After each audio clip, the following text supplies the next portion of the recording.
ఓం సాయి శ్రీ సాయి జయ జయ సాయి. శ్రీ షిరిడి సాయిబాబా జీవిత చరిత్రము 2వ అధ్యాయము.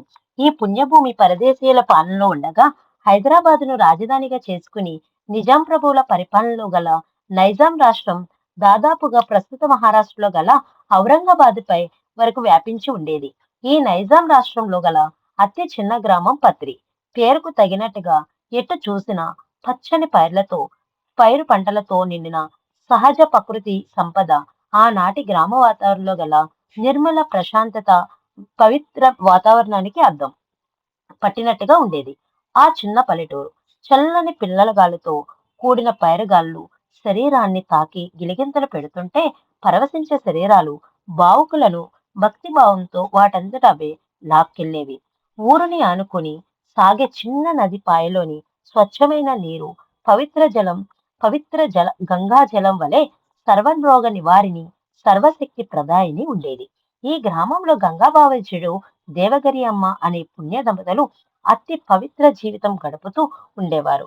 వీరు నిర్మలమైన ప్రశాంతత మనసుతోనూ కల్లా కపటం ఎరగని విధంగాను తమకున్న దానితో తృప్తి చెందుతూ అన్యోన్య ప్రేమానురాగాలతో జీవితం గడుపుతూ ఉండేవారు. వీరికి స్థిరచర ఆస్తులేమీ లేవు.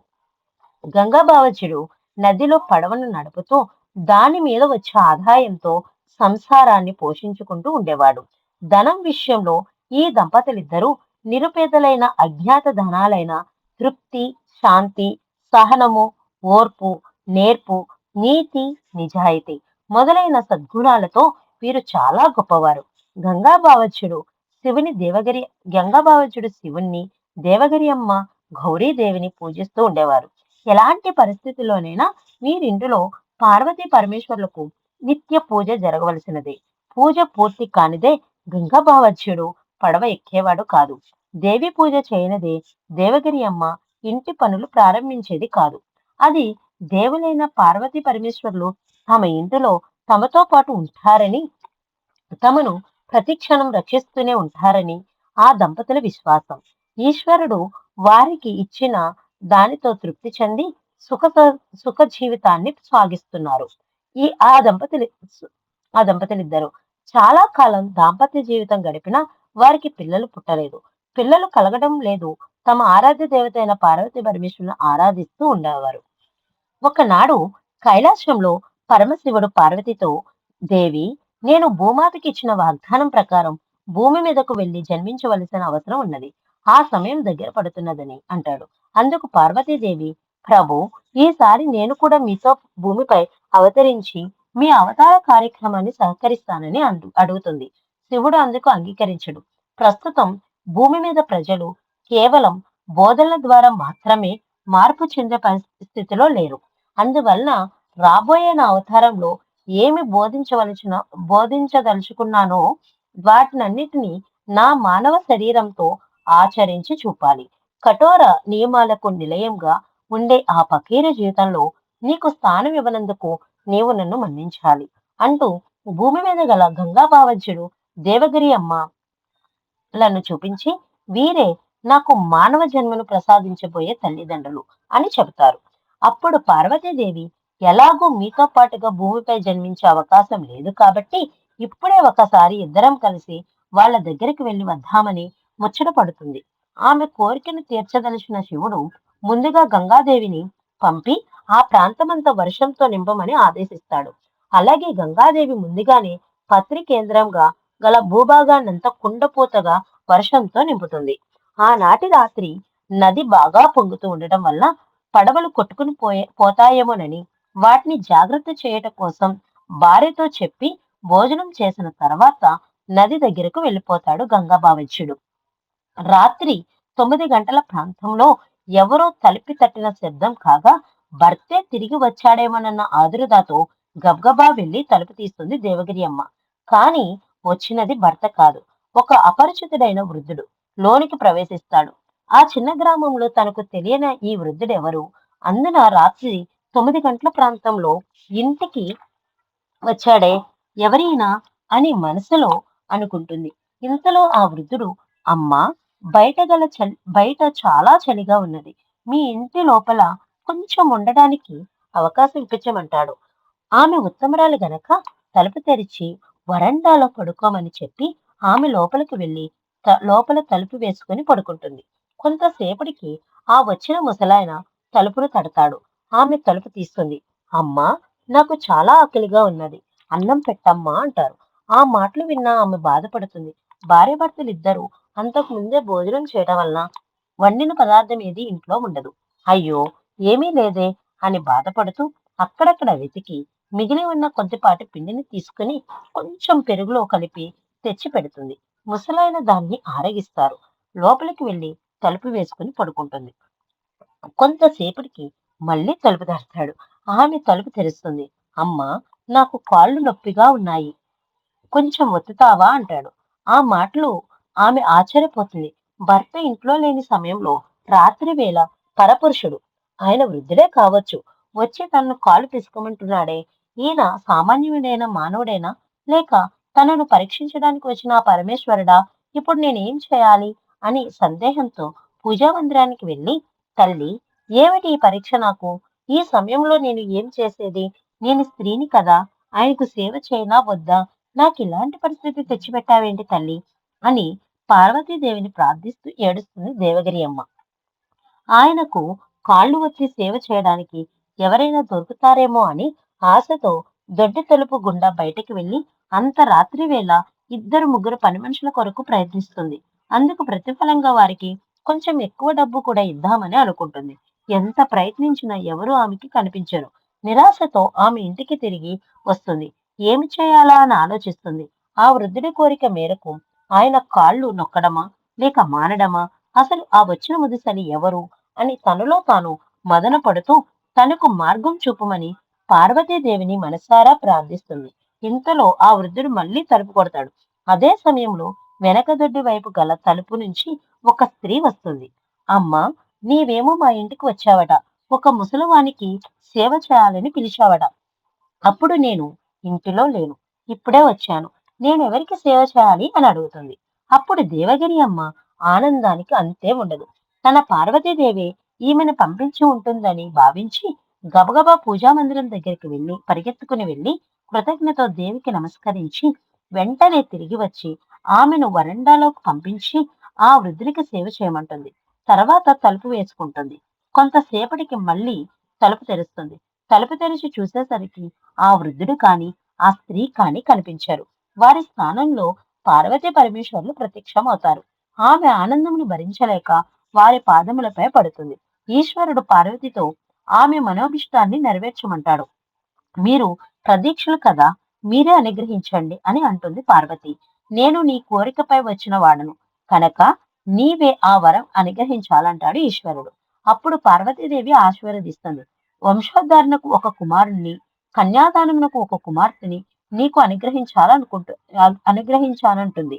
ఆ మాటలు విన్న దేవగిరి అమ్మ మరల ఈశ్వరుని పాదాలపై పడుతుంది. అమ్మ, నీ భక్తికి సంతోషించాను. మూడవ గర్భంలో నేనే వచ్చి నీ కడుపున పుడతానంటాడు ఈశ్వరుడు. ఆమె నమస్కరించి పైకి లేచేటప్పటికి పార్వతీ పరమేశ్వరులు ఇద్దరూ మాయమైపోతారు. దేవగిరి అమ్మ ఆనందంతో పొంగిపోతూ ఉంటుంది. ఎప్పుడు తెల్లవారుతుందా, ఎప్పుడు తన భర్త వస్తాడా, ఈ విషయం ఆయనకు చెబుదామా అనే ఆనందంతో ఆ రాత్రి తెల్లవార్లు ఆమె మేల్కొనే ఉంటుంది. కళ్ళు మూసినా తెరిచినా పార్వతీ పరమేశ్వరుల పవిత్ర రూపాలు ఆమె కళ్ళ ముందు కనిపిస్తూనే ఉంటాయి. అతి కష్టంగా ఆ రాత్రి గడిచిపోయి తెల్లవారుతుంది. ఆమె భర్త తిరిగి ఇంటికి వస్తాడు. ఆయనకు రాత్రి జరిగిందంత వివరించి చెబుతుంది. భర్త నమ్మడు. పార్వతి ఏమిటి, పరమేశ్వరుడేమిటి మన ఇంటికి రావడం ఏంటి, అంతా తేలిగ్గా వాళ్ళు మనకు కనిపిస్తారా, ఏమిటి నీకీ పిచ్చి, రాత్రి నీకేదో కల వచ్చి ఉంటుంది అని హేళనగా మాట్లాడతాడు. ఆమె ఎన్ని విధాలుగా నచ్చచెప్పడానికి ప్రయత్నించినా భర్త నమ్మలేకపోతాడు. ఎవరి నమ్మకాలతోనూ అపనమ్మకాలతోనూ తనకు సంబంధం లేదు అన్నట్టుగా కాలం ముందుకు జరిగిపోతుంది. రోజులు, వారాలు, నెలలు జరిగిపోయాయి. కొంతకాలానికి దేవగిరి అమ్మ గర్భవతి అవుతుంది. నెలలు నిండిన తర్వాత ఒక కుమారుడు పుడతాడు. మరుసటి సంవత్సరానికి ఒక కుమార్తె కూడా పుడుతుంది. అంతకాలంగా పుట్టని సంతానం ఇప్పుడు కలగడం, అందులోనూ పార్వతీదేవి వరమిచ్చినట్లుగా మొదట కుమారుడు, ఆ తర్వాత కుమార్తె కలగడం వల్ల దేవగిరి అమ్మకు పార్వతీ పరమేశ్వర్లు ప్రత్యక్షమవడం నిజమేనన్న సత్యాన్ని ఆమె భర్త నమ్ముతాడు. అయితే ఆమెకు ప్రాప్తించిన ఆ దివ్య దర్శనం తనకు ప్రాప్తం కాలేదే అని బాధపడతాడు. అప్పటి నుంచి ఆయనలో చాలా మార్పు వస్తుంది. ఎలా అయినా సరే తపస్సు చేసి పార్వతీ పరమేశ్వరుల దర్శనం పొందాలనే కోరిక కలుగుతుంది. ఆ కోరిక క్రమంగా తీవ్రంగా మారుతుంది. ఈ సంసారము, బంధాలు తపస్సుకు అవరోధం అని ఆయన మనసుకు అనిపిస్తుంది. గంగాబావజుడిలో ఈ ఆలోచనలు బలపడుతూ ఉంటాయి. దేవగిరి అమ్మ మరలా గర్భవతి అయి నెలలు నిండుతూ ఉండగా భర్త యొక్క వైరాగ్య భావాలు కూడా పూర్ణత్వం నిండుతూ వస్తూ ఉంటుంది. మనసులో దృఢ నిర్ణయం తీసుకుని ఒకనాడు భార్యతో తాను అరణ్యాలకు వెళ్లిపోతున్నానని చెబుతాడు. సతధర్మం ప్రకారం ప్రతి దైవమని భావించే దేవగిరి అమ్మ భర్తను అనుసరిస్తుంది. ఆయన వెంటే బయలుదేరుతుంది. నిండు చూలాలు భర్తతో అంతు తెలియని నిర్జన ప్రదేశానికి ప్రయాణం. చేతిలో రూకలు లేవు. ఆ పరమేశ్వరుడి మీద భారం వేసి గంగా బావజ్యుడు ఆ పరమేశ్వరిపై గంగా గంగాబావజుడు ఆ పరమేశ్వరిపై భారం వేసి దేవగిరి అమ్మ ముందుకు సాగుతున్నారు. పరమేశ్వర సాక్షాత్కారమే పరమధర్మంగా భావించి ఆశాపాశాలను బాధలను లెక్కించకుండా ముందుకు సాగుతున్నాడు గంగాబావజుడు. నెలలు నిండి ప్రసవ సమయ ఆసన్నమై సాక్షాత్ ఆ పరమశివునికి జన్మనిచ్చే భాగ్యానికి ఒక పక్క మురిసిపోతూ, అలాంటి సమయంలో దిక్కుతోచని ఈ ప్రయాణం ఏమిటా అనే భయంతోనూ, ఆశ్చర్యంతోనూ, సంతోషంతోనూ కలగాపులగంగా ఉన్న ఈ ఆలోచనతో ప్రతిని అనుసరిస్తున్నది దేవగిరి అమ్మ. ఇలా ముందుకు సాగుతున్నది వారి ప్రయాణం. అది 1835 సంవత్సరం సెప్టెంబర్ నెల 28వ తేదీ. గంగాబావచ్చుడు దేవగిరి అమ్మ ముందుకు నడుస్తూ తమ ప్రయాణాన్ని సాగిస్తూనే ఉన్నారు. ఉదయం సూర్యకిరణాలు ప్రకృతిని నెలకొల్పుతున్నట్టుగా తూర్పు దిశ నుంచి లేత ఎరుపు రంగులో భూమిపైకి రావడానికి సిద్ధంగా ఉన్నాయి. దేవగిరి అమ్మకు సిద్ధంగా ఉన్నాయి. దేవగిరి అమ్మకు నొప్పులు ప్రారంభమైనవి. ఈ నిర్జన ప్రదేశంలో దేవగిరి అమ్మకు పెద్ద విశాలమైన వటవృక్షం కింద పడుకుని ప్రసవ వేదనతో పడుతున్నది. సాక్షాత్తు పరమశివుడే పశుబాలునిగా జన్మించబోతున్న ఆ సమయంలో పార్వతీదేవి అదృశ్య రూపంలో ఆమె పక్కనే ఉండి ఆమెకి ధైర్యం చెబుతున్నది. మతమౌఢ్యాలను, మానవ జాతిలో ఈర్ష ద్వేషాలను, అహంకార మమకారాలని, మాయాజనిత లక్షణాలను నిర్మూలించి శాంతి, జ్ఞాన, ప్రేమలను, సమానత్వాన్ని బోధించడానికి ఈశ్వరుడు మానవ రూపంలో అవతరించబోతున్న ఈ సరికొత్త అవతారాన్ని తిలకించడానికి పైనుంచి దేవతలు అదృశ్య రూపంలో పూల వర్షం కురిపిస్తున్నారు.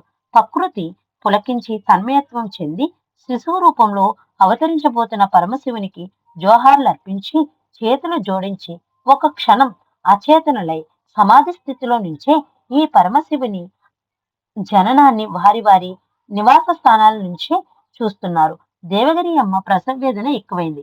శాంతి, సమాన భావాలతో కూడిన దివ్యత్వాన్ని తెలుపుట కోసం ఈశ్వరుడు పసిబాలుడై జననమొందాడు. భారతదేశ శాంతి పర్వంలో ఒక వెలుగురేఖ గోచరించింది. ఆనాడు పుట్టిన ఆ బాలుడు షిరిడి సాయిబాబా వారిగా ప్రసిద్ధి చెందుతారని, పిలిస్తే పలికే దైవంగా ఎంతో మందికి ఆధ్యాత్మిక మార్గాన్ని దారి చూపి సద్గురు అవుతారని, మరణించిన తర్వాత కూడా సజీవులై భక్తులను వెన్నంటి కాపాడుతారని ఆనాడు ఎవరికి తెలుసు? దేవగిరి అమ్మ సాక్షాత్తు ఈశ్వరునకు తనకు బిడ్డగా పుట్టినందుకు లోపల ఎంతో సంతోషిస్తున్నది. ఆమె ఆనందానికి అడ్డుగోడలు లేవు. అయితే గంగాబావజుడికి మాత్రం బిడ్డ రూపంలో ఉన్న ఆ ఈశ్వరుని దర్శనం తృప్తిని కలిగించలేదు. తన భార్య పొందిన ఆ పార్వతీ పరమేశ్వరుని నిజరూప దర్శనం తనకు కావాలని, అదే తన జీవిత లక్ష్యమనే ఏకైక భావన మారలేదు. ఇంకా బలపడినది. దేవగిరి అమ్మ ప్రసవ వేదన నుండి తేరుకున్నది. గంగాబావజ్యుడు అప్పటి వరకు తన బాధ్యత పూర్తి అయినట్టుగానే భావించాడు. అరణ్యం వైపు ప్రయాణానికి సిద్ధమయ్యాడు. ఆమె మాత్రం మనసులో మదన పడుతున్నది. అటు పసికందు, ఇటు భర్త. ఇంకొక పక్క ప్రసవం వలన కలిగిన అలసట, బలహీనత, వీటన్నిటిని నుంచి పతినే అనుసరించాలన్న సతీధర్మం గుండె రాయి చేసుకున్నది. మమకారాన్ని తెంచుకున్నది. కర్తవ్యాన్ని మాత్రమే పాటించదలుచుకున్నది. కొన్ని పచ్చని ఆకులను ఒత్తిగా నేలపై పరిచింది. వాటిపై తన వద్ద గల మెత్తని గుడ్డను మరింత ఒత్తుగా పక్క వేసింది. తన బిడ్డను దానిపై పడుకోబెట్టినది. సాక్షాత్తు పరమేశ్వరుడే బాలుని రూపంలో పుట్టిన ఆ చిన్నారిని అలా నిర్జన ప్రదేశంలో వదిలి వెళ్ళవలసి వచ్చినందుకు చాలా బాధపడిపోయింది. మాతృ సహజమైన ప్రేమ కన్నీరు రూపంలో ముంచుకు వచ్చింది. గుండెల లోతుల్లో నుంచి పొంగిన వచ్చిన ఆ దుఃఖపు కన్నీళ్లు వెచ్చగా క్రింద పడుకోబెట్టిన పసిబిడ్డపై పడుతున్నాయి. ఆ కన్నీటి బొట్లే ఆ తల్లి కొడుకుల మధ్య గల ఆఖరి బంధం. తన బిడ్డకు పోషణ చేయలేని తన నిస్సహాయతను తలుచుకొని ఆమె విలపిస్తున్నది. ఈ సృష్టినంతటినీ రక్షించగల ఆదిశంకరునికి ఆమె రక్షణతో అంత అవసరం లేదన్న సంగతి ఆమెకేం తెలుసు పాపం. గంగా బావజుడి మనసులో ఈ ఆలోచనలేమీ లేవు. తాను సాధించవలసిన ఈశ్వర సాక్షాత్కారమే ఆయన కనుల ముందు ప్రతి క్షణం కనిపిస్తున్నది. అందుకు ఈ కుటుంబ బంధాలు, మమకారాలు అడ్డుగోడలని, వాటికి దూరంగా అడవిలోకి వెళ్లి తపస్సు చేయాలనే కోరిక ఒక్కటే ఆయన మనసంతా నిండిపోయినది. ఆయన అక్కడి నుండి అడుగులు ముందుకు వేసి నడుస్తున్నాడు. ప్రతివత ధర్మంగా ఆమె భర్తను అనుసరించి వెనకాలే వెళ్తున్నది.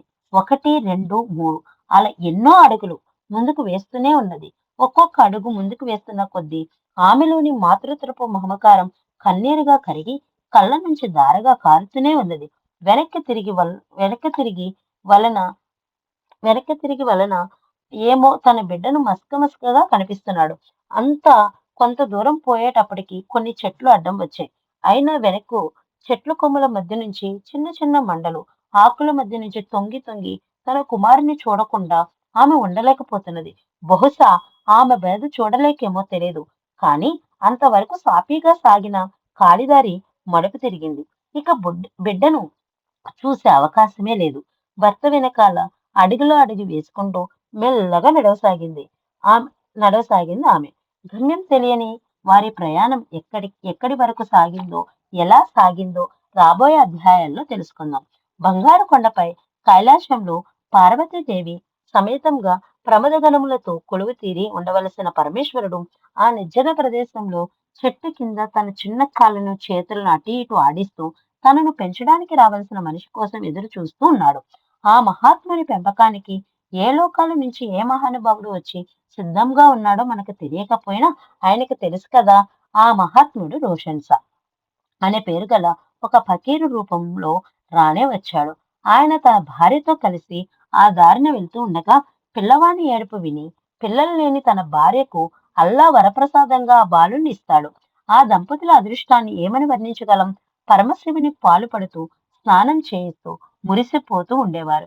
1839వ సంవత్సరం వరకు, అంటే 4 సంవత్సరాల వయసు వచ్చే వరకు ఆ బాలుడు ఫకీరు వద్దే పెరిగి పెద్దవాడయ్యాడు. దైవలీలలు అతి విచిత్రం. ఎవరు ఎప్పుడు ఎందుకు ఎలా కలుస్తారో ఎలా విడిపోతారో సామాన్యమైన మనలాంటి వారికి అర్థం కాదు. ఆ ఫకీరు ఒకనాడు వర్ణించాడు. ఫకీరు భార్య ఆ బాలుని పుత్ర ప్రేమతో పెంచుతూ ఉంటుంది. అప్పుడు ఆ ప్రాంతంలో హిందూ ముస్లిం మతభేదాలు బాగా ఉండేవి. అలాంటి వాతావరణంలో ఆ బాలుని ప్రవర్తన మరింత విచిత్రంగా ఉండేది. ఉన్నట్టుండి ఒకసారి హిందీ దేవాలయంలోకి వెళ్లి రాముడే దేవుడు, శివుడే అల్లా అని బిగ్గరగా అరుస్తూ ఉండేవాడు. అలా ప్రవర్తించినప్పుడు అటు హిందువులు ఇటు ముస్లింలు కూడా ఆ పిల్లవాడిని బాధిస్తూ ఉండేవారు. రెండు మతంలో వారు తరచుగా వచ్చి ఫకీరు భార్యతో ఫిర్యాదు చేస్తూ ఉండేవారు. మగదిక్కులేని తన ఇంటిని ఊరిలోని వారందరూ వచ్చి మందలిస్తూ ఉంటే ఆమె చాలా బాధపడుతూ ఉండేది. ఆఖరికి ఆ ఫిర్యాదులు భరించలేక ఆ పిల్లవాడిని తీసుకుని వెళ్లి దగ్గరలో ఉన్న వెంకుసాదాసుకు అనే ఒక సాధువుకు అప్పగించాలని అనుకుంటుంది. ఓం శాంతి శాంతి శాంతి. రెండవ అధ్యాయం సంపూర్ణం. ఓం సాయి శ్రీ సాయి జయ జయ సాయి. ఓం సాయి శ్రీ సాయి జయ జయ సాయి. ఓం సాయి శ్రీ సాయి జయ జయ సాయి.